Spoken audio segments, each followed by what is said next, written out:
রাজধানীর বনানী এলাকার একটি সীসা বারে ছুরিকাঘাতে এক যুবককে হত্যা করা হয়েছে।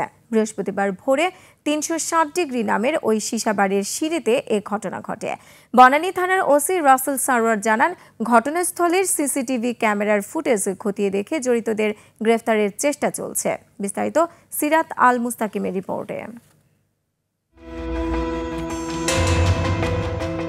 সিসিটিভিতে দেখা যাচ্ছে একজন যুবককে ধারালো অস্ত্র দিয়ে কয়েকজন যুবক এলোপাথারিভাবে কোপাচ্ছে।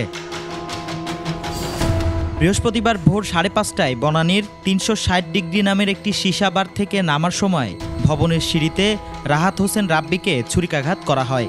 পরে গুরুতর আহত অবস্থায় রাব্বিকে হাসপাতালে নেওয়া হলে চিকিৎসক তাকে মৃত ঘোষণা করেন। ৩১ বছর বয়সী রাব্বি মহাখালী এলাকার বাসিন্দা। ছুরিকাঘাত করা ব্যক্তিরা রাব্বির পূর্ব পরিচিত বলে ধারণা করছে পুলিশ। ঘটনাস্থলে সিসিটিভি ফুটেজ খতিয়ে দেখে জড়িতদের গ্রেফতারের চেষ্টা চলছে।